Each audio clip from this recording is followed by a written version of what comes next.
Alors, bonjour tout le monde. Good day, everyone. Or good morning, everyone. À l'ordre, bienvenue et welcome to meeting number 44 of the House of Commons Standing Committee on Indigenous and Northern Affairs. We acknowledge that we are meeting on the unceded territory of the Algonquin and Anishinaabe peoples. Pursuant to the House Order of Reference adopted on Thursday, November 24, 2022, and pursuant to the motion adopted that same day by the committee, we are meeting to proceed with the study and clause by clause of Bill S-219, an act respecting National Ribbon Skirt Day. La réunion d'aujourd'hui se déroule.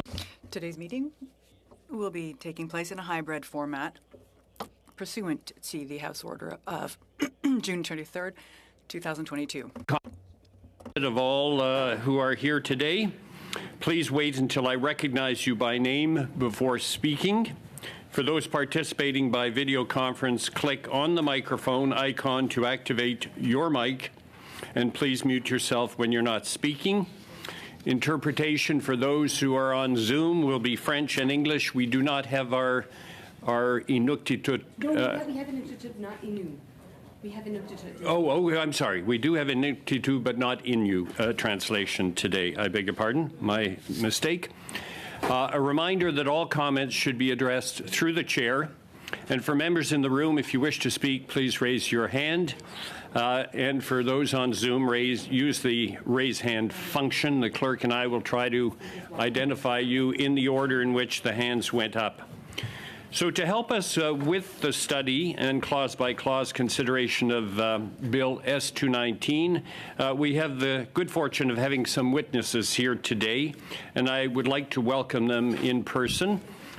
First of all, we have the sponsor of the bill, Senator Mary Jane McCallum. Welcome, Senator. And we also have some witnesses, two of which are with us so far, Chief George Coate of the Coate First Nation, as well as Madeleine Redfern as an individual. We hope to have Mr. Chris Kulak as an individual and Marie-Josée Wapistan, représentante de la Nation Innu. From the Innu Nation representative, Quebec Native Women's. The way it works is that we will offer each of the witnesses up to 5 minutes to make their remarks. And when we've gone through all of the witnesses, we will have one round of questions from the members here. So without further ado, Senator McCallum, if you are ready, I would like to propose that you go first, followed by Chief George Coate, followed by Ms. Redfern. And we'll see if, and I see somebody else has just joined us. So is that Mr. Kulak? Chris Kulak? Yeah, I can't see behind the, unfortunately, but yeah, you will have an opportunity to speak for 5 minutes as well. So without further ado, Senator McCallum, please, the floor is yours. Thank you. Thank you, Mr. Chair, for the opportunity to testify today on Bill S-219, which you can imagine is near and dear to my heart. Before I start, I would like to let everyone here know that I brought I worked with Chief Coate and Isabella Kulak's family to bring this is their bill, okay? Because people sometimes say this is your bill, it's their bill. Through this bill, the ribbon skirt should be seen as symbolic of the wider Indigenous culture to be celebrated. It also serves as an educational tool intended to combat both combat the various forms of violence against Indigenous peoples, as well as convey to all Canadians the history of Indigenous peoples' experiences living under colonialism in this country. This bill will create a forum for dialogue within which we can explore the dark side of Canadian history in ways that do not dishearten or shame, but rather inspire us to enact a process of reconciliation for ourselves, both within our communities and the wider Canadian society. In Cree, there is no gender-related words, he, she, them, but it's all-inclusive. And I use the term Indigenous people to underscore the intended inclusivity that is inherent in this bill. Furthermore, this inclusivity is intended to transcend even Indigenous people, as today the ribbon skirt is embraced internationally, and many non-Indigenous people have adopted this form of dress. The main focus of the ribbon skirt bill is to combat gender violence against Indigenous people and the weaponization of the ribbon skirt to instill shame, in this instance against a young First Nations girl who was proudly wearing her regalia. The intent of S219 is to understand the impact of violence against Indigenous people, to celebrate the choice made towards inclusion, to facilitate dialogue and understanding between Indigenous and non-Indigenous citizens of Canada, and to encourage acts of reconciliation and relationship building. The title Ribbon Skirt Bill is meant to be viewed as inclusive to all people who choose to wear the ribbon skirt, regardless of race, gender, religion, etc. And we know that it is not a pan-Canadian regalia. However, it would be beyond the intent of the bill and impractical to begin naming various items of cultural significance. This ribbon skirt was chosen as the singular item for unification and dialogue, as that was the item that had been weaponized against Indigenous people. The intent of January 4th is to highlight and celebrate the various forms of Indigenous dress, regalia, and culture at large, to educate Canadians on their origins, use, and importance. This intended reconciliation in action occurred this past January 4th, 2022, when Isabella Kulak was joined by a young Ukrainian schoolmate who also modeled her own regalia. And they did this on their own. The community was instructive. And what better way to embrace reconciliation? Ribbon skirts themselves are meant to be worn, meant to be danced in, each skirt fashioned with uniqueness, a sign of pride, spirituality, taking back our spirit and making ourselves visible, meant to empower us to be seen. The ribbon skirt will continue our healing and will continue to transmit our history. It is a way to give voice. As we collectively wear our dresses, we gather strength. I want to conclude with a poem. We carry our stories on our back. Sometimes stories are heavy, weighing down, curving the spine like trees bending from the northern wind. Sometimes stories are shared like seeds floating on a summer breeze, taking root wherever they land, becoming medicine from the earth. Our stories take root, ground us in the earth, so we can gather the strength to stand like the trees and reach for sky. This is from Jingle Speak to Healing by Vera Wabegik. Thank you. Thank you, Senator McCallum. Bienvenue à Marie-Josée Wapistan. Welcome to Marie-Josée Wapistan. So we have all our witnesses here today. George Cote. Chief, my apologies if I'm mispronouncing it. Is it Cote or Cote? Cote. I beg your pardon? Cody. Thank you. Thank you for all our benefit. Chief George Cody, please go ahead. Good morning. Thank you, Mr. Chair. I'd just like to acknowledge that we are on unceded territory of the Algonquin, and my name is George Cody, Chief of the Cody First Nation in Saskatchewan. It's an Ojibwe tribe with a community of about 4,400. And I'd just like to thank Mary Jane McCallum here for bringing this bill to the Senate. And I acknowledge all the leaders that are here today and all the staff.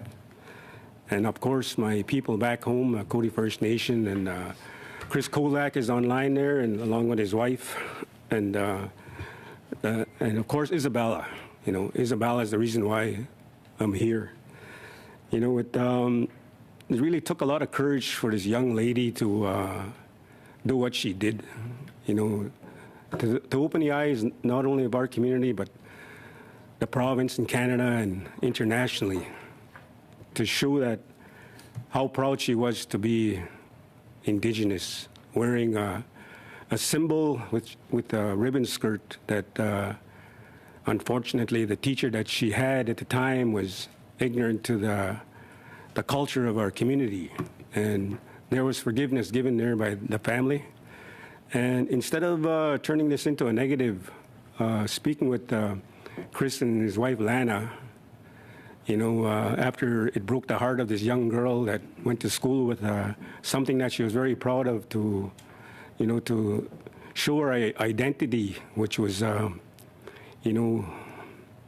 taught by her grandmother, Stella Pelli, and her grandfather, Vincent Cadot. So you could see the importance of how we have to teach our youth who they are and where they come from, because in education it's very important that we do let other people know about our culture.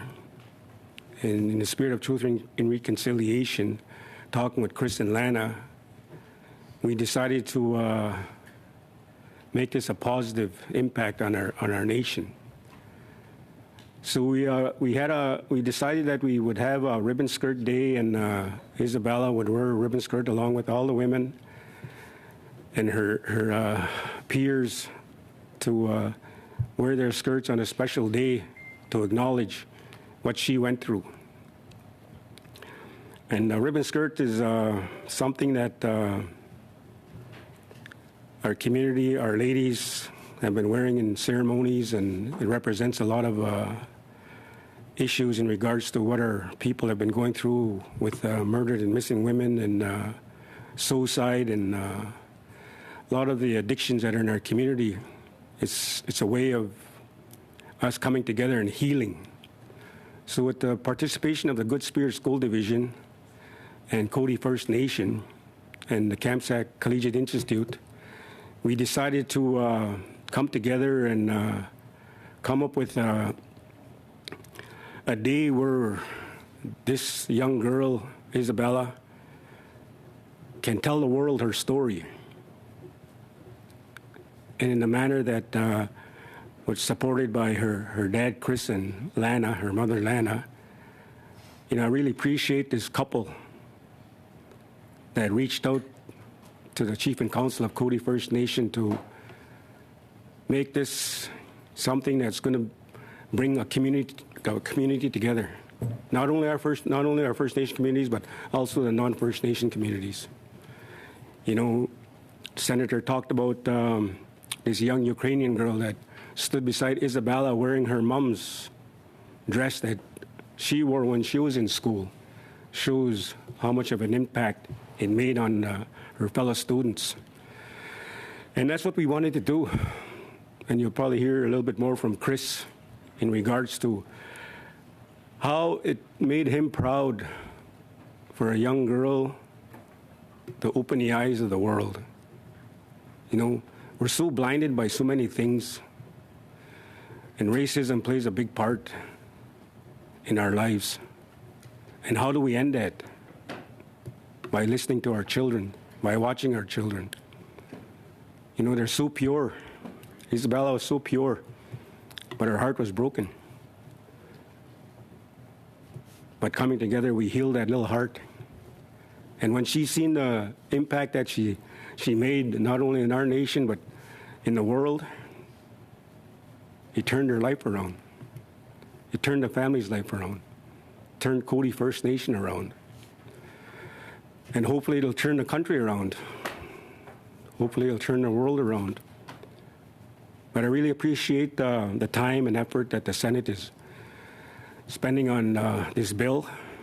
We really appreciate it, and we're honored to be here. And I really thank you, Mr. Chair, for this time, and I'll just leave it at that. Thank you, Chief Cody. We'll now go to our third witness, Ms. Redfern, if you're ready, for 5 minutes. I think you may be on mute.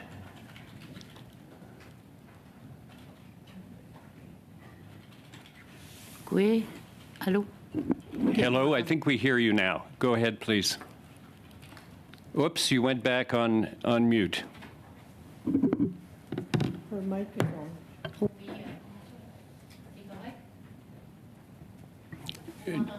Oui, mais je suis avec Madame Redfern pour le moment. Vous serez après Madame Wapista. You'll be right after Madame Wapistat. Not hearing, so perhaps the technicians can speak to Ms. Redfern, see if there's something that can be done. In the meantime, we will go to our next witness, Mr. Chris Kulak. And Mr. Kulak, again, apologies if I'm mispronouncing your name. Perhaps you can tell us what it is, and we're giving you the microphone for 5 minutes, please. Thank you, Mr. Garneau. Everybody can hear me. Yes. My name is Christopher Kulak, Dejni Cause, Cody First Nation, Saskatchewan. I'm very honored to be here representing my family and Cody First Nation and my daughter Isabella. Great many things have transpired since January 4th and since our first ribbon skirt day at Campsack Comprehensive Institute. I remember the day that I got the phone call from the director of education, or the deputy director, then Donna Krieger. We were discussing the incident and what had gone on. And Donna was very gracious and didn't give me the impression that she had any disbelief in what I was saying. And we were immediately working on solutions. And that really gave me some hope that, you know, this leadership in this school division was going to do something about what was going on. And I remember us speaking about faith and about belief. And I remember speaking about the coat of many colors and how the Creator made such a wondrous variety of people that we might fellowship and be close together and learn each other's ways and learn to be tolerant of each other and loving of each other. And these are all values that my family stands very firmly on. We have to be the change that we want to see in the world. And I'm raising 7 girls with this in their hearts. I get the strength to do this as a father through my wife and my family's culture. And we are just so humble to be honored in such a way and to stand for all the First Nations and Indigenous peoples that fought so hard and so long to persevere through racism and all the colonial measures meant to keep First Nations people down. All the knowledge keepers and cultural people with cultural pride that carried all the traditions on, even after the Potlatch laws outlawed all ceremony. And those people are champions that maybe many of them aren't here today to witness what's about to happen, but it's because of those people's efforts. And with no recognition and no help, they kept these things alive, and they kept them alive in Pauline Pelly and Stella Pelly, and now on to my wife and her sisters, and then on to my children. And there's a generational giving that went on, and a generational defiance against racism. That was a quiet defiance before. And I'm so pleased that my daughter's unintentional activism has led to such a large scale positive outcome.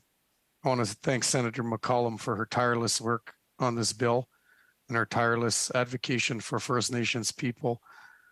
Chief George Cody for being such a wonderful chief and mentor and friend and leader to the community. And just for this whole panel and committee for allowing me to appear as a witness. I'm so pleased and proud. Kachimikwech, that's all I have to say. But I just think that it's the best thing we can do now as Canadian people is to really come together with a true act of reconciliation that makes the nation take note of the public sentiment and what needs to be done here. So I think that we're achieving this in this bill, and I just thank everyone involved, the technical people who worked so hard to help get me on this morning so I could be here. And thank you for chairing the meeting, Mr. Garneau. Kachimikwech. Thank you very much, Mr. Kulak. We'll now try with Miss Redfern, see if it works. If it works, you have 5 minutes, Miss Redfern. Go ahead, please.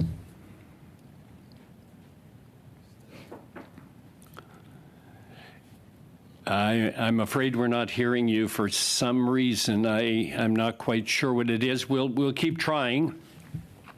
Entre-temps, Madame Wapistan. In the meantime, Madame Wapistan, if you're ready, you have 5 minutes for your preliminary remarks. You have the floor. Je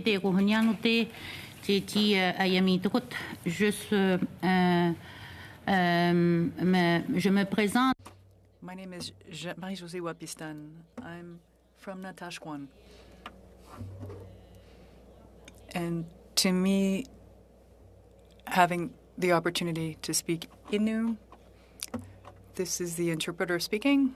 Are you not hearing the interpretation? I'm getting interpretation. Or is somebody getting English translation? This is the interpreter testing. Are you getting the interpretation?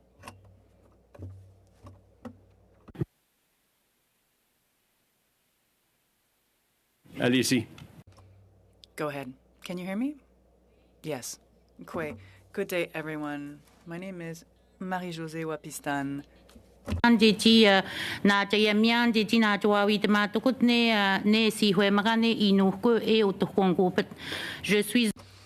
am both honored and proud to be here with you today. I am from Natashquan, Notaquan, and Innu.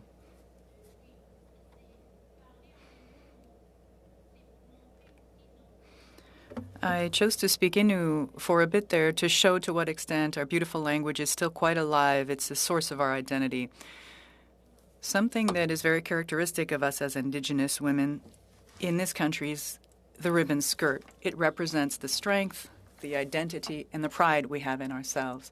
When an Innu woman wears her ribbon skirt, it allows her beauty to shine as well as her strength. In our ceremonies, women must wear those skirts because they are sacred and powerful. Women are more respected when they wear their ribbon skirts. Wearing one skirt in one school in Saskatchewan has led to all of this. It has brought us together. It has conveyed the same message throughout the entire country and other countries too. It touches all the Indigenous nations in the world. We all view the skirt as having the same meaning. There is no border to that meaning. You can see that it is a very strong symbol. It touches so many different peoples. This is not just one national day, per se.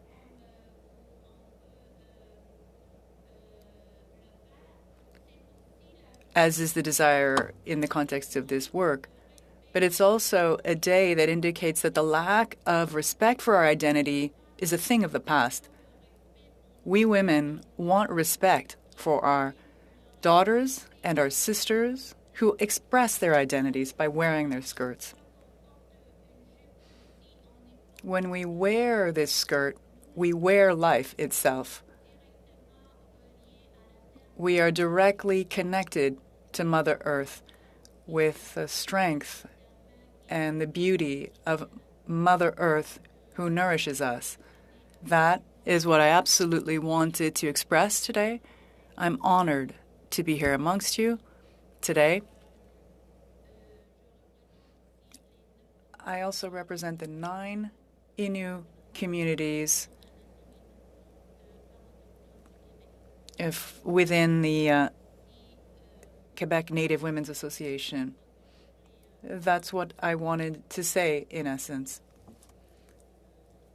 I think my 5 minutes is up. In my own language, I could have done it, and I still can, if time allows. I'm not sure if my 5 minutes are up.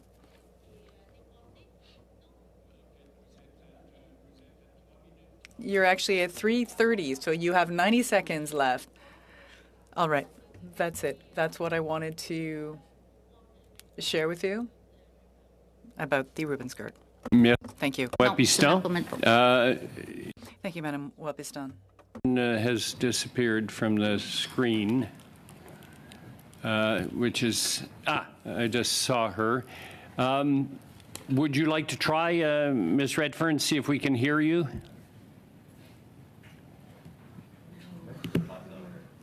Have the technicians been in? He was on the phone with her. Okay. Okay. You can hear us. Unfortunately, I'm terribly sorry we can't hear you. We would have loved to have heard you. If it gets resolved, perhaps before the end of the hour, we'll have a chance to ask you for your comments, Ms. Redfern. But in the meantime, we need to proceed with the round of questions. There will be one round of questions, beginning with Ms. Wagenthal. Ms. Wagenthal, you will have 6 minutes. Thank you so much, Chair. It's a real honor for me, humbling honor for me to be able to be here today and take part in this particular session. I want to thank Senator McCallum for the beautiful work that you've done in presenting this and giving the credit to those you appreciate and love in being able to do this on their behalf, so thank you. And I have also the privilege of knowing Chief George Cote and Cote First Nation being in my riding. And I have not met Isabella and her father yet, but look forward to that on January 4th. The invitation has been extended and it's on my calendar, so looking forward to that very much. I have to say, Chief George, right from the first time I met you and those in your community, it was very clear that there was a sense of pride in who you are and a desire to be conciliatory and work it together. My first event actually was going out to the school on First Nations there and talking with grade 4 students, as I thought, about Canada. Arriving there, I found out that it wasn't just the grade 4s. Everybody was in the room, including parents, and just this opportunity to talk about what we share. And, you know, the excitement in the room was real. And I had an opportunity to share about things like Forum for Young Canadians and that they could, as they got older, you know, enlist and possibly be part of that. And parents were writing that down. And you know, I was honest. I said, I don't know what I'm supposed to be doing here. What should I be doing to show my respect in the room? And how do I tell who an elder is? Right? This kind of thing. And they were just so remarkable in interacting with me. It was a real privilege and a sense of belonging, I have to say. So I want to thank you for the way that you really brought me into your community and share very real experiences there, the very good and sometimes the very hard. And I guess what I would like to ask you, and as well Isabella's father, Christopher, I'll just mention my background is Ukrainian. And so seeing that combination here is very exciting for me as well. I would just like you to go a little further in sharing about why you went the route you did and how reconciliation can actually take place in ways that out of a very dire and hurtful circumstance bring the healing that was able to be brought because of the choices, I guess, made throughout that whole circumstance. So Chief George and Christopher, if you would be willing, that would be wonderful. Thank you. Thank you, Kathy. Yeah, I remember when you and your husband came to our community and I took you around and showed you some places, our village and our school and our band administration office. But it was really great to have you and your husband in our community. You know, this kind of gave us an opportunity as well, Kathy, with the Good Spirit School Division. It kind of opened an avenue, I guess, or a door in regards to the curriculum and that's being in the school system. Since some of the communities or some of the schools are kind of not knowing the background and the culture of the First Nation communities that are in that district, we made an agreement that. With the Good Spirit School Division, it's been over 40 years ago since the last agreement was signed. So this agreement kind of puts are an advantage to us to put our language, put our history, put all the things that we went through as a First Nation into the non-First Nation schools. And also the land-based training, to bring the schools out to our community, to give them some cultural activities that they can use, that they can participate in, so that they know what our children are being taught in our nation. And with Isabella opening up that door, and with the teachers as well, we have a cultural room in the school already, which some of our elders are going there to share stories with those that are interested. We're not trying to push it onto them, but here's an opportunity for us to let the non-First Nation schools know a little bit more about us, as we learned a lot about the Europeans coming to Canada. Like when I was in school, I never learned anything about my background. All I learned about was the Europeans. But now here we have a new agreement that we can put forward, and we're doing that in our school to learn more about our language. Our language was lost as a result of the past history, but now we're trying to bring it back, revitalize it, and also to make all cultures, whether it's Ukrainian, Russian, or whatever in that community, to be proud of who they are, and to wear their attire any time of the day. It doesn't have to be just January 4th. So that's what we did. Thank you. Thank you, Kathy. Mr. Kulak, do you want to add to that? We still have time. Yeah, I thank you for asking, Kathy, and thank you for being here. I guess I was a transplant to Saskatchewan. I grew up in northern Alberta, in a town called Whitecourt, Alberta. I grew up in an oil and gas area, a very busy area, and I came out to Saskatchewan building cell phone towers for SaskTel, and I met my wife, and we started our family, and I began my journey into Indigenous culture as an outsider. I don't know much about my background. I'm a Germanic Russian immigrant. My grandparents were first generation to come here, and my parents were first generation Canadians.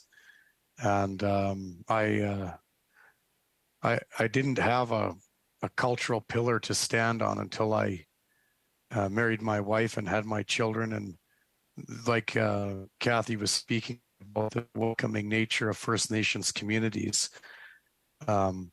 If you're part of their community, you're part of their community, and they've accepted me and my family, and I feel like I have somewhere to be now. And Chief George Cody and all the elders on the reserve and have really invited me to ceremony and to participate with my family. And I'm so glad that this has translated into the education system, like George has spoken about, and that I now have friends in the community, non-Indigenous friends, come to me and ask me questions about how to get in touch with leaders on the reserve and what's involved in doing certain things on reserve land. And a lot of people have a lot of questions, and these questions weren't being asked before, and none of these conversations were being had, and there was a lot of barriers and blockades up that were just mostly visual and traditional, where communities stayed separated and individuals stuck with their own race of people, and it was it's unacceptable. But there was no mechanism to kind of get everybody speaking. And now with all this dialogue and all this talk and all these different levels of government involved and school divisions, and especially to watch the children at school enjoy the cultural space in the Indigenous room. My wife, Lana, is the Indigenous community worker for the GSSD here. And she's put a lot of energy along with her colleagues into making that room a safe space for everyone. And like George said, we don't push it on people, but it is when people sign the waivers and allow their kids to come and smudge in the Indigenous room, and you see non-Indigenous kids coming for spiritual support through that, it gives me hope as a believer and as a father that the wondrous variety of people the Creator made are now all maybe seeing each other as human beings and as equals. And I think that the advocacy that my daughter displayed was definitely through the hand of the Creator. Nothing is by mistake, and the divine nature of what's going on here just shows that the Lord is in all things, and He's guiding us all here today to do the right thing and show some unity and some respect, and realize our mistakes of the past can be righted, and we need to do the best thing for the youth of Canada now. And I believe that's what we're doing today. So I hope that answers what you had asked of me. Thank you very much. Thank you, Mr. Kulak. Thank you, Ms. Wagenthal. We'll now go to Ms. Atwin for 6 minutes. Thank you very much, Mr. Chair. I've been very much looking forward to this day for quite some time. I'm going to try my best not to cry. It's going to start. I just want to thank everyone, Chief Cody, Senator McCollum, Madame Wapistan, Chris Kulak and your amazing family, and our other witness who we hope to hear from as well. It really is about unity, and that's what I'm feeling, that's what I'm seeing, and that's what this is, such a concrete demonstration to bring us together, to bring our country together, to bring cultures together. It's nice to have some positive things to celebrate as well. And Chris, maybe I'll just start with you. I can't wait to get our families together and to meet your 7 beautiful daughters as well, and your wonderful wife. That's what this is about, is bridging and making those connections. I'm also a non-Indigenous person, raising 2 Indigenous sons, and so it's really important, and it speaks to this work of reconciliation and kind of being brought in and respecting these teachings and finding yourself there as well. And you made a comment about making the nation take note, and I really feel that's what this does. You know, it's one thing to have this incredible dialogue that's so critical for reconciliation, but to put it into something like legislation, to have a national day recognize the triumph of an Indigenous child who took an incident and turned it into something so positive. I think it can teach all of us some really powerful lessons. So really, I'd like to ask you, Mr. Kulak, you know, why do you call Bella the Brave? Why do you call her that? If you could just share that and a little bit about how she feels about what's happening right now in her honor.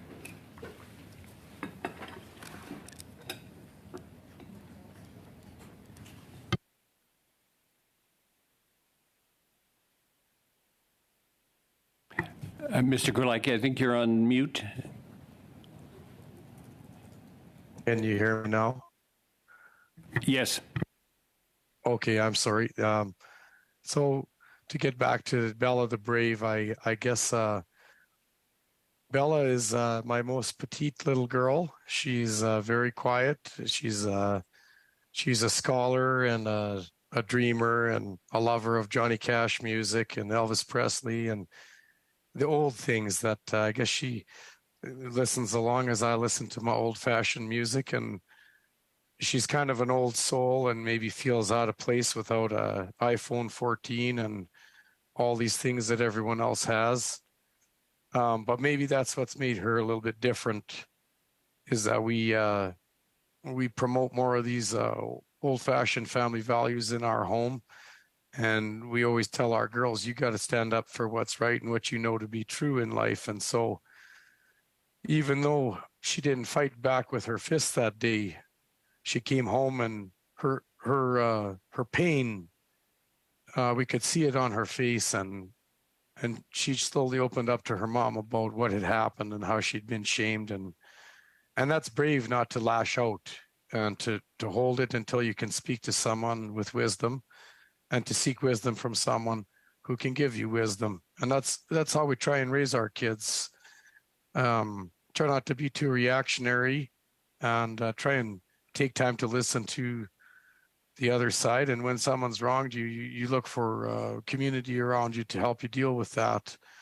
And society's forgotten how to do that. Lots of people lashing out on social media and attacking people and not doing a lot of listening. And Bella's brave because she's a small little girl who likes to trap rabbits with her dad and wear sweatpants and go in the woods. And it was hard for her to put on that skirt.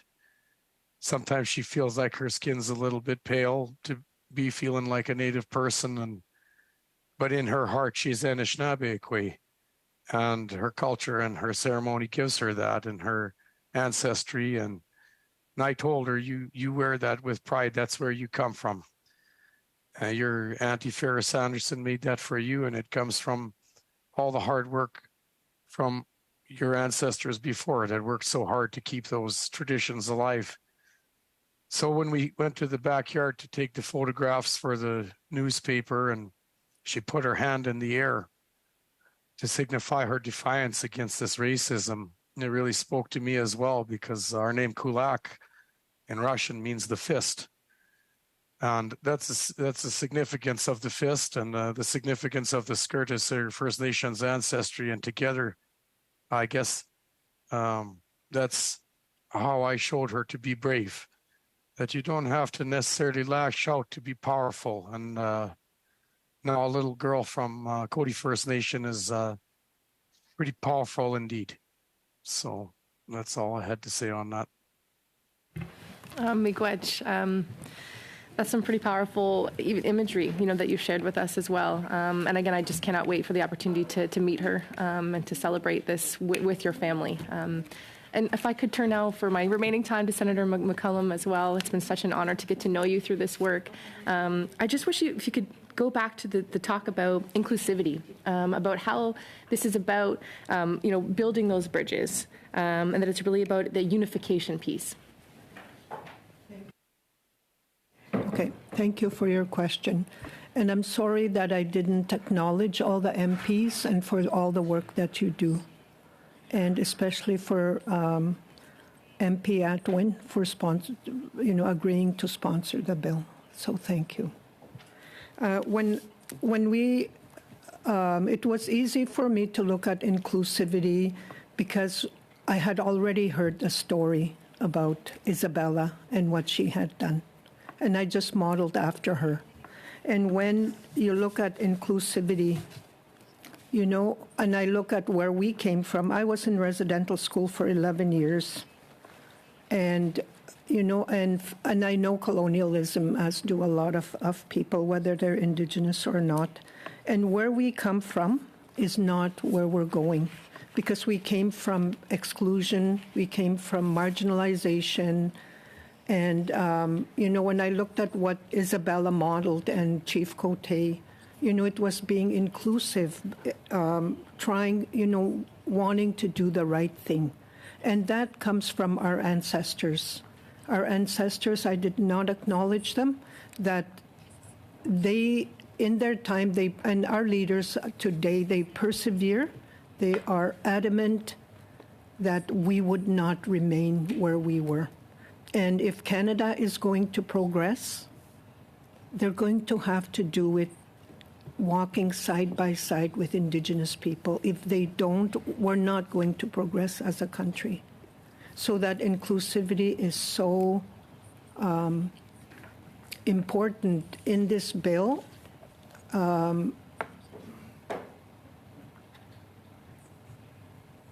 Because we've always wanted to be part of Canada.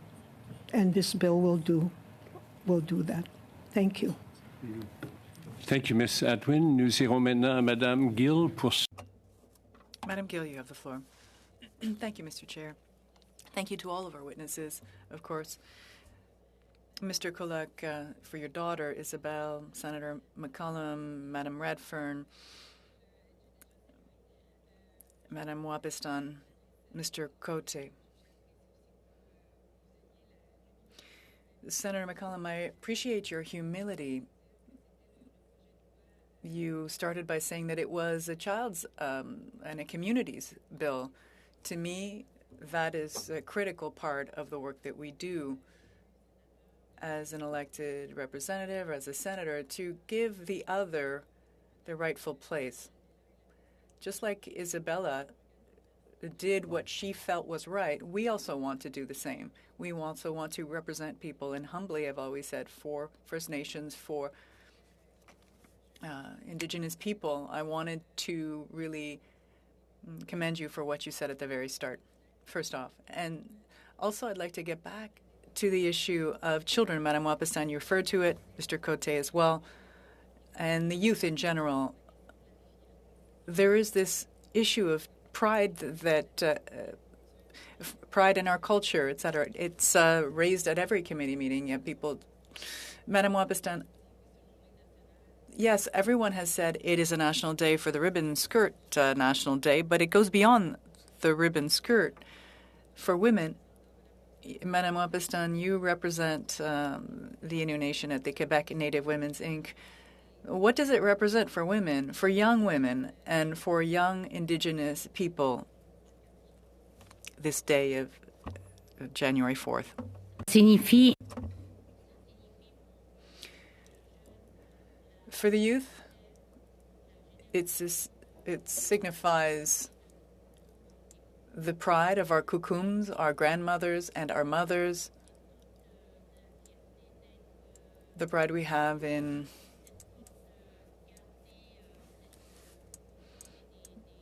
maintaining that strength, the strength of being able to wear our own skirts every day on a daily basis, to honor ourselves as women in Indigenous cultures and honor our mothers and grandmothers who wear these daily.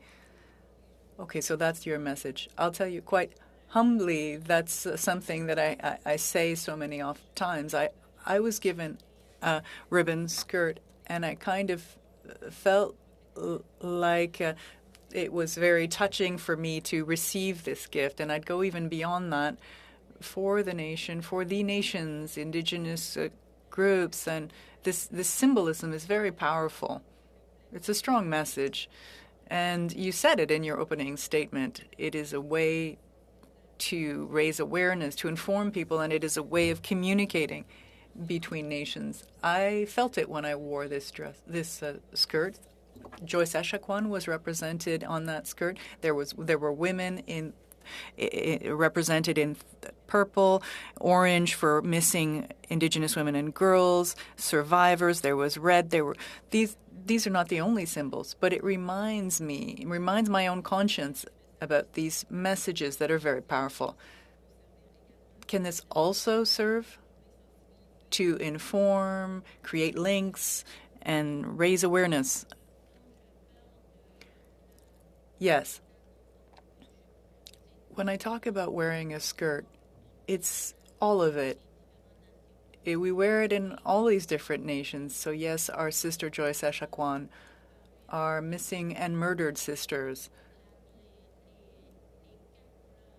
the four colors, the four directions, yellow, red, black, and white. All of this is a testament to the strength of Indigenous women, and that is why women are proud to wear these colors in their skirts. So to you, there's a symbolism, like you say, but it also means it has a really tangible effect on society. If you were to share a hope, I mean, you may have several. You're allowed to have many hopes. That this day could reach an end goal. What would that end goal be? These days, we have reached an era of reconciliation. If we want to work in that vein, we need to include our own culture, our own customs and traditions. To wear a skirt, for women, this is part of our traditions. If everyone, young people, Indigenous women, our grandmothers and grandfathers, and the Quebec people as well,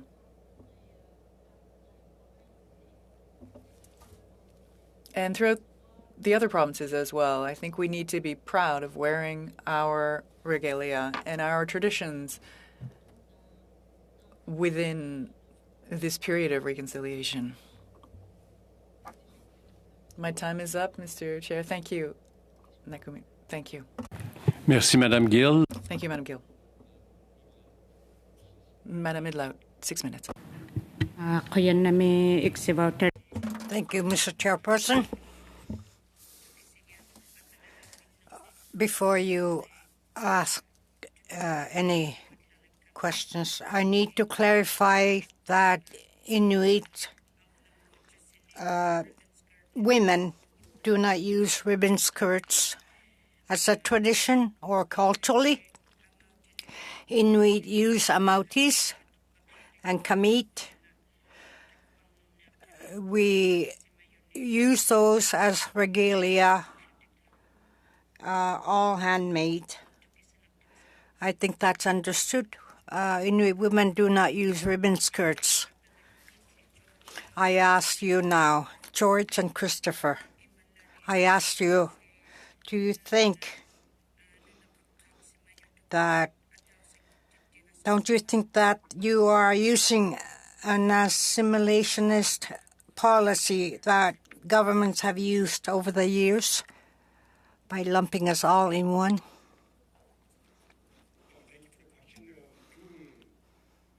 I know that not all First Nations or Métis or Inuit do use the ribbon skirt the way we use it in our community. And within our community, we just wanted to ensure that the people, the schools, our government, our regional authorities, the Good Queer School Division, that we use the ribbon skirt for our children, for our grandmothers, our mothers. And women are the very most important part of our communities.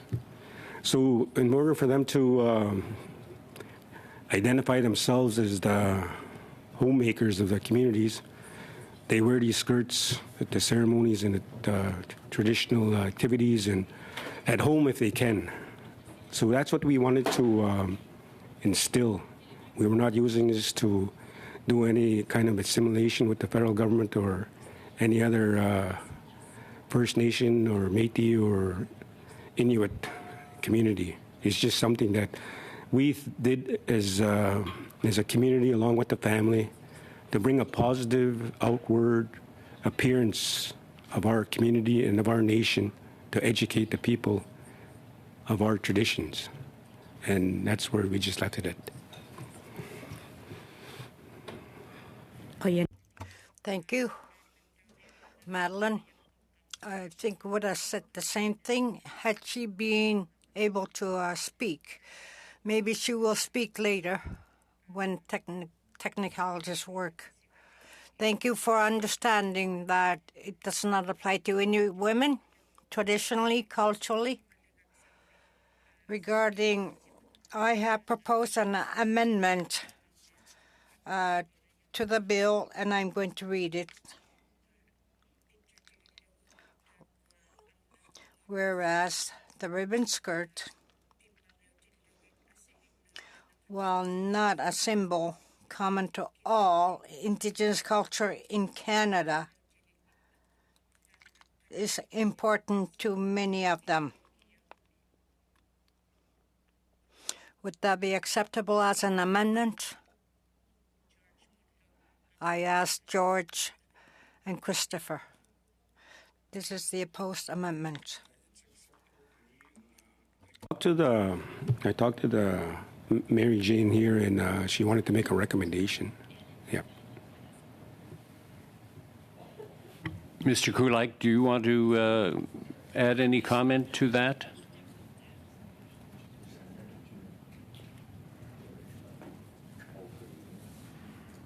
Well,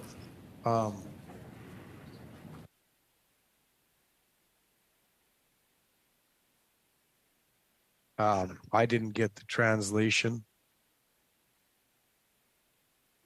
Perhaps, Ms. Hidlout, you could repeat it. In my Whereas the ribbon skirt is important to many Indigenous people in Canada, while not a symbol common to all Indigenous cultures, is important to many of them. Again, I will read.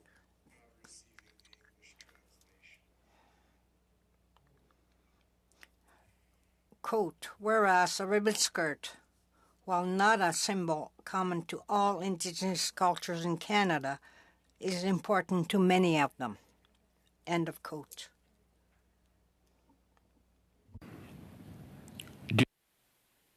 Black? Pardon me? Okay, I don't think he's hearing it. Yes, go ahead, Chief.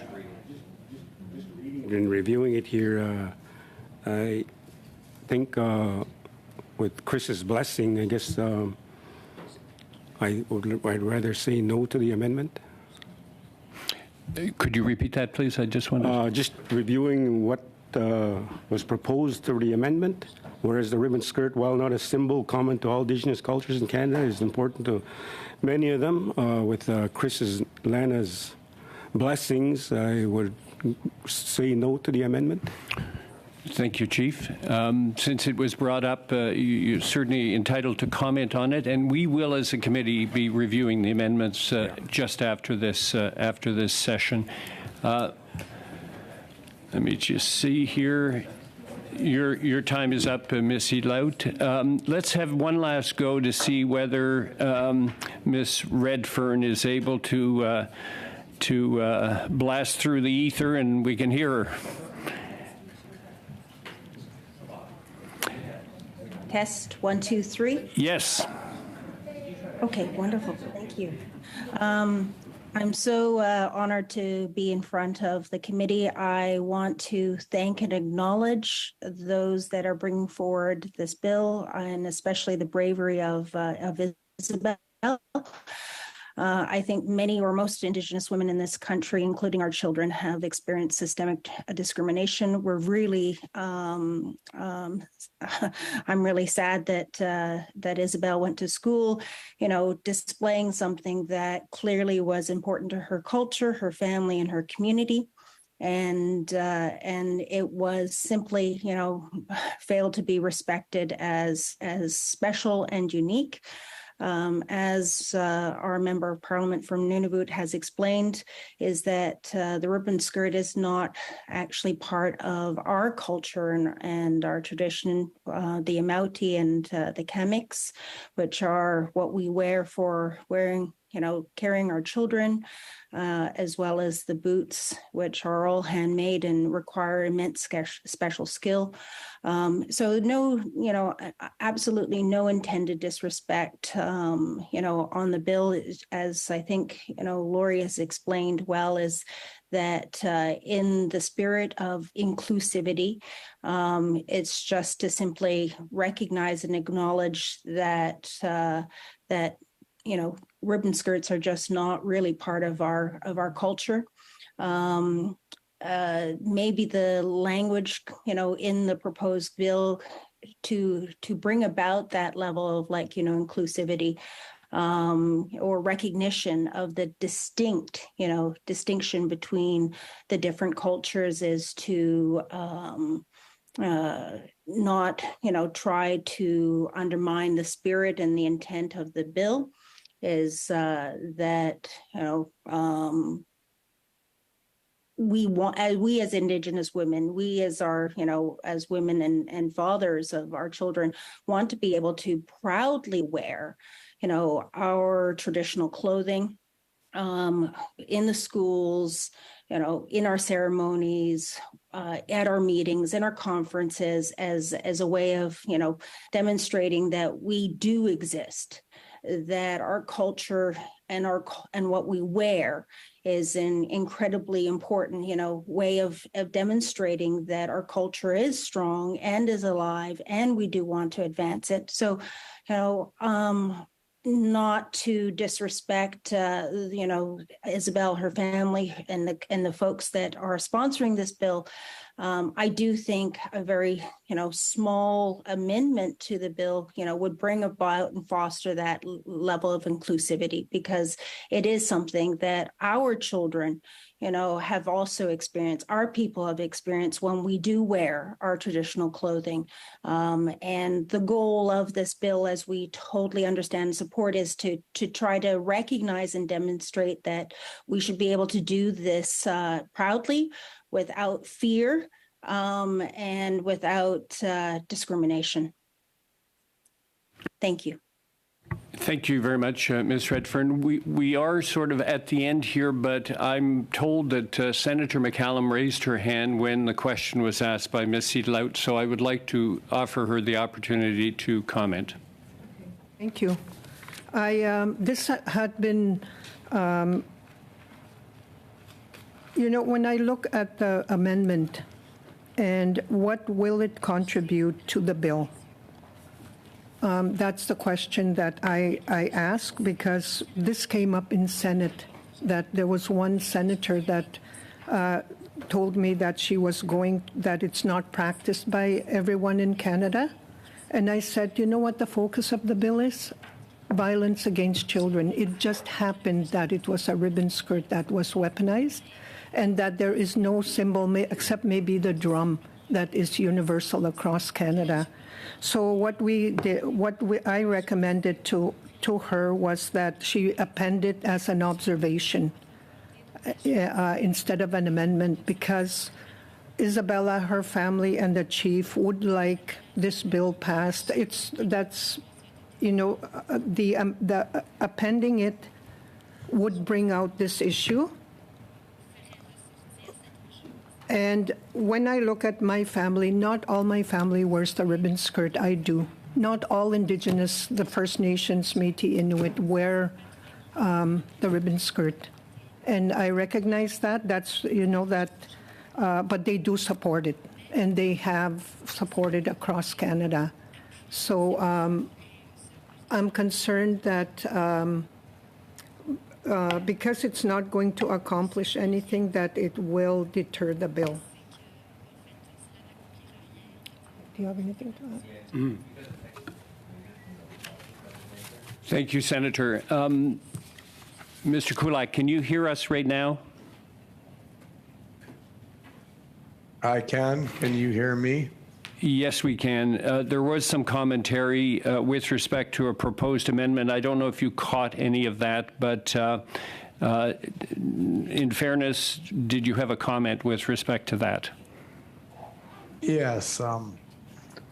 I believe that at this point in all the effort that's gone into getting to the bill was actually canceled when the last election was called, and we had to reintroduce this to the Senate again. And I think the spirit and intent of the bill is, as was stated, to represent and signify all important pieces of regalia, all important pieces of tradition. And it happened to be the ribbon skirt where we live that is the symbol of those things, and not to exclude anyone else. But I agree with Chief George Coady and Senator McCollum. What is the purpose of the amendment? And I think the spirit of the bill speaks to all First Nations people, not to exclude anyone. We've always spoken about this issue in that context, that it is to be representative of all First Nation, whatever piece of regalia or apparel may be representative of their nation. That should be the idea behind, on National Ribbon Skirt Day, please wear what makes you feel proud and Indigenous. And it's not to take away from anyone else's particular items of significance, but I don't see the purpose or the necessity to amend the bill at this point. So that's my feeling on it. Thank you very much.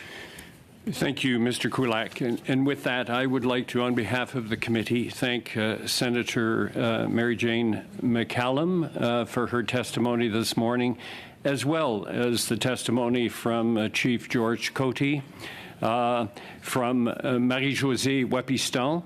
Merci beaucoup. Thank you very much. Finally, Madeleine Redfern. And let me also say thank you, Mr. Chris Kulak, and I think I speak on behalf of all of the committee members in saying that you are fortunate to have a young daughter who is both courageous and wise. We very much appreciate you speaking on her behalf and telling us about what she went through. So with that, we will suspend. Yes, Mr. Zimmer? Yeah, just before we end this particular, the Ribbon Skirt Day conversation, in an effort of reconciliation, is there a way that both parties could sit down and we could somehow possibly iron this out? We'll get to that very shortly, okay, because we're going to do clause by clause. Thank you, Mr. Speaker. So with that, we will suspend, and thank you again to our witnesses.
for clause by clause. Is everybody, yes, it's public. Has everybody finished their chats? Okay. So we are here to do clause by clause consideration of Bill S-219. Now, I have a page here of reminders about how we do clause by clause, but given that we have recently gone through C-29, is it okay if I dispense with that? Does everybody sufficiently remember how it's done? I have a feeling that that is the case. Therefore, we will proceed with clause by clause consideration. As you know, pursuant to Standing Order 75-1, consideration of Clause 1, which is the short title, and the preamble are postponed. The Chair calls Clause 2. L'article 2 est-il adopté? Does Clause 2 carry?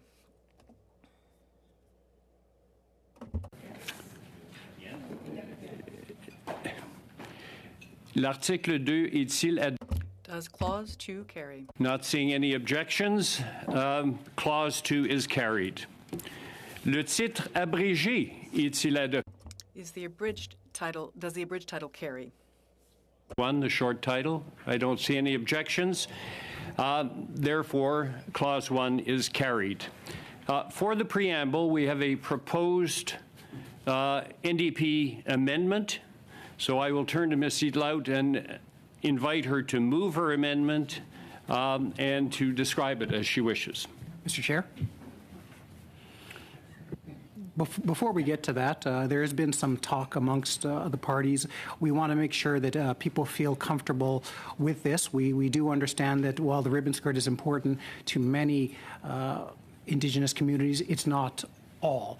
And so in reflection of that, we were suggesting a small grammatical amendment that we feel that it's small enough in grammar that it's not a substantive thing that changes the entire bill, and I'd ask that the legislative clerk reads that out, and I think it would satisfy everyone at the committee with unanimous consent that this would be in replacing the amendment offered that for the NDP, so that we can make sure that this is a speedy transition with the January 4th deadline coming just around the corner. Thank you. So I'll turn to the legislative clerk. Do you have the amendment, clerk?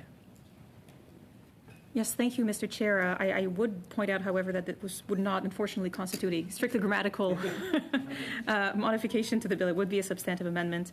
And from my understanding of discussions that took place earlier, in the second paragraph of the preamble, would read in the English version, whereas, comma, in many Indigenous communities, comma, the ribbon skirt is a centuries-old spiritual symbol of womanhood, and the rest of the second paragraph would proceed in the same as reads. And I would also have proposed wording in French, if I may.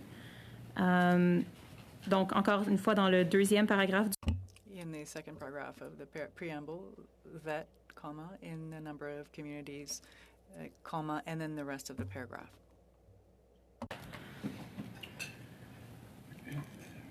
Merci, Madame la Greffière. Thank you, Madam Clerk.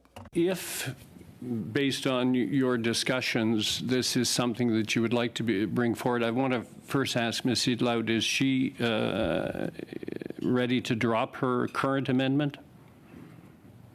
That I had submitted earlier and have that replaced with whereas in many Indigenous communities.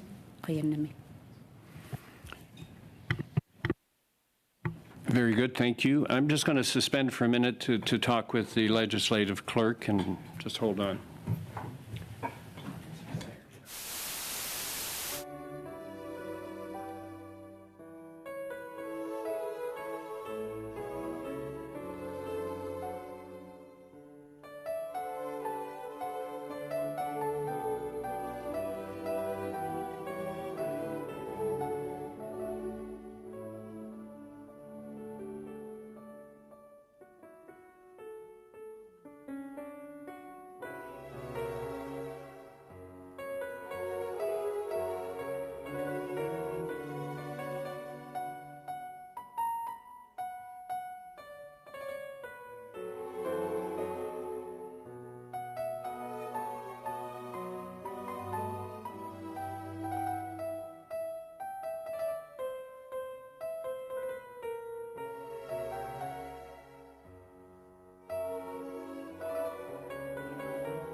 Batiste and Ms. Idlout.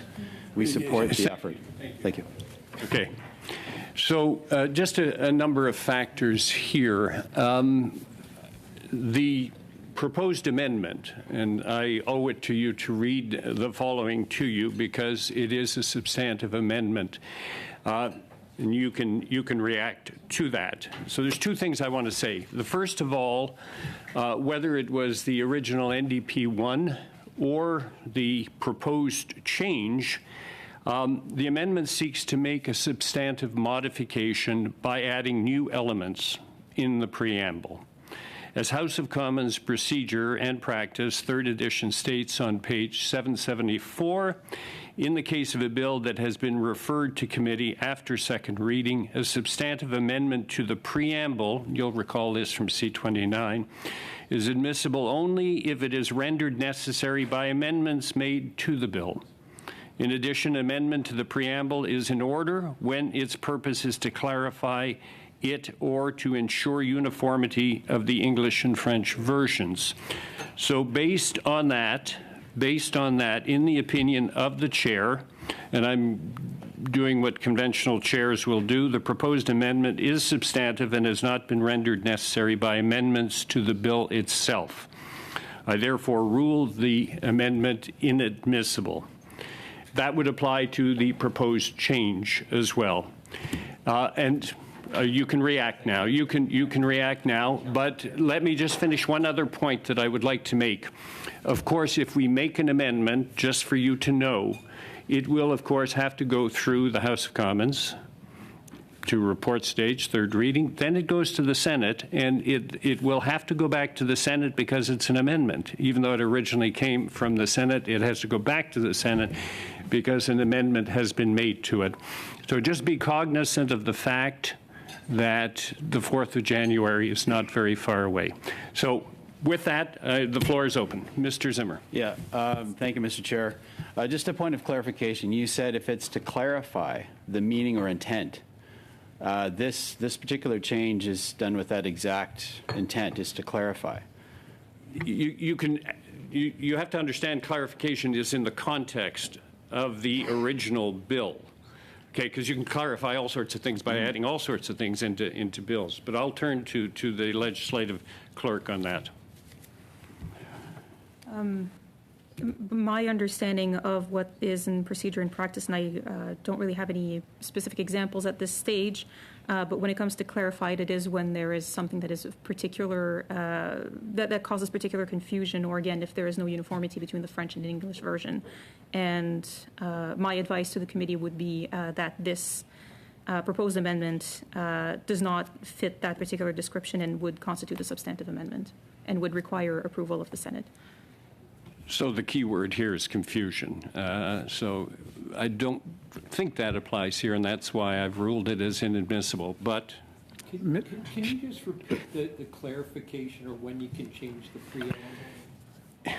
In the case of a bill that has been referred to committee after second reading, a substantive amendment to the preamble is admissible only if it is rendered necessary by amendments made to the bill. If we had made stuff in the bill, then we could backfit. That's why we look at the preamble at the end. Yes, Mr. Batiste. I'm apologizing ahead of time, Mr. Chair, for having to do this, but we don't necessarily agree with the learned advice that you received on this, and we're challenging that ruling. So no problem. I can take it. I've got a thick skin, and you've challenged me before, by the way. So what do you propose? So you would like to vote on the changed one? No, it's whether the chair's decision will be sustained. Okay. So if the chair's decision will be sustained, is the chair's ruling of inadmissible sustained? Is it all right? So let's record. Jaime wanted to clarify. If you want Did to you want to support clarify? the chair, you vote yay. If you don't, you vote nay. So what we're trying to get at with this challenge is that this clause that we've all agreed to is admissible. That's right. That's what we're challenging, and we would like to see it as admissible as a grammatical change. That might be a secondary vote. vote. Oh, But well, right now, but- you're challenging the Okay. chair's decision. All right. Sorry, Mark. So, go ahead. Ms. Atwin? Nay. Mr. Batiste? Shall No, the no, chairs? wait. Challenging the chair? Yeah, challenging the chair. That's a So yes. if you're Nay is against the chair? Nay. Okay, we'll So- start over. If you're challenging the chair, Yeah. if you would like the chair's decision to be sustained, you vote yay. If you don't, you vote nay. So I do not want the chair's decision to be sustained. Nay. Yes, that was right. Mr. Batiste? Nay. Mr. McLeod? Nay. Mr. Pulowski? Nay. Mr. Weiler? Against. Mr. Melillo? Mr. Schmale? With respect. Mr. Vidal? Nay. Mr. Zimmer? Madame Gill? Toujours avec respect, contre. Ms. Idlout? Akapunga against. Nay again. So, with that, is there now a motion to propose with respect to this issue? Yes. Yes. We would like to move that the line that we deem as a grammatical change be admissible. So, let me suspend. And I think we have unanimous consent on that. We're getting creative. I love it.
that you're proposing, if of course you vote to do it, it will be done. But I should tell you that it is highly likely, in fact, it's inevitable, that it will have to go back to the Senate, whether you call it grammatical or not. That's what the advice that I'm being told. So that, of course, is what it is, if you want it that way. But I don't know if you'll make the 4th of January deadline. That's beyond my pay grade.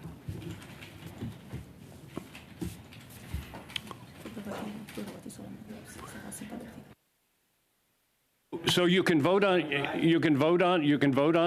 and then if it doesn't get back to the Senate, well, it doesn't get back to the Senate in time, and that's just the way it is. So let's first of all take the vote, unless you're proposing. If I may be, because as much as I struggle with what's going on, because seeing the way that the bill is written right now about how it's generalizing all Indigenous women that use ribbon skirts, it's such a small bill. And it's so important to this family. Because I don't know that we need to waste so much more time on this. And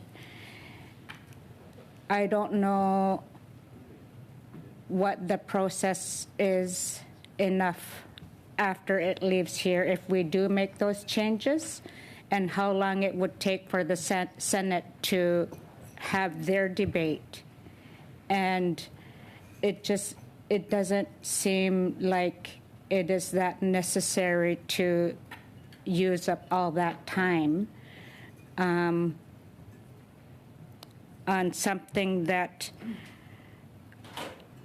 on January 4, we could always later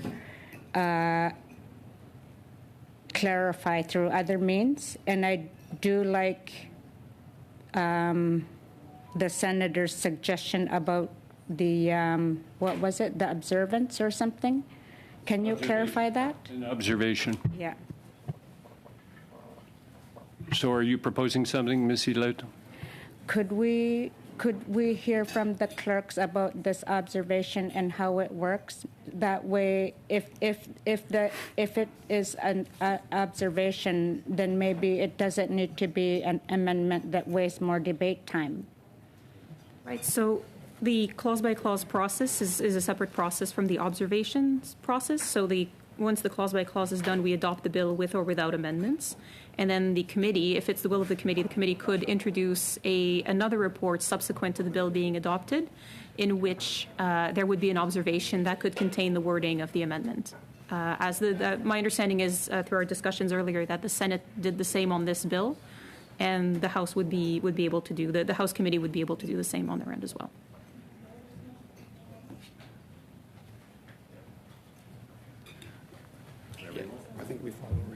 Yeah, I think respecting Ms. Ilaut and her intent to recognize Inuit and Innu women and Indigenous women as well, respecting everybody, I think would support her direction and come together as a committee and hopefully get some unanimous support for it. Thanks. Merci, Monsieur le Président. Thank you, Mr. Chair. From my perspective, I was in agreement with Madame Ilaut's amendment and even the other one, that the ribbon skirt is not a symbol for all Indigenous women. And of course, we would not want the committee business to mean that the day would not happen on January 4th. Of course, if Madame Ilaut is in agreement, because we do want to be inclusive, we don't want to exclude anyone, we want to respect everybody's differences, then I will support the committee as a whole. Madam, thank you, Madam Gill. My understanding that what you're suggesting, Ms. Ilaut, is that we'll accept the preamble as written, but that there will be an observation made at some point in a report from this committee. Correct. Okay. Thank you, Ms. Sidlaut. With Mr. Chair, to go through my sheet here and do things properly, Ms. Sidlaut, are you withdrawing your current NDP 1 amendment? Under protest. Yes. I will also retract. I got to retract. Okay, we don't need the with apologies and with respect. So we can. All right. Thank you, Ms. Sidlaut. So NDP 1 amendment is withdrawn. And now I'm going to ask Mr. Baptiste whether he will withdraw his motion. I will. Therefore, the new proposed amendment from Mr. Baptiste is also withdrawn. With that,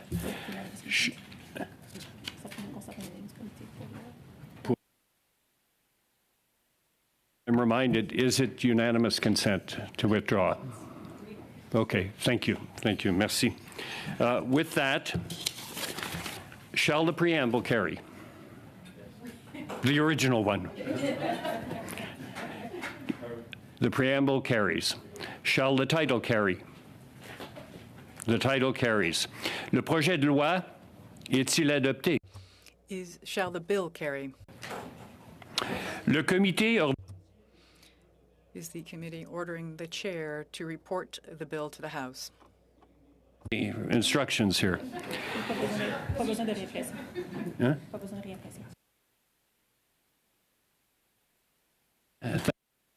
Spirit of constructive engagement here. Jennifer was just talking, but she's good. Ms. Adwin, did you want to say a final word? I would just say a heartfelt miigwech, waliwin, thank you to everyone on the committee for this work. It really was in the spirit of reconciliation today. It can only get stronger and help us move forward together. And perhaps, Mr. Chair, when you do present the bill in the House of Commons, to add even that observation just to be fully inclusive. So just wanted to put that caveat in there. Thank you for the suggestion. Good. That was the case with C29, by the way. So good.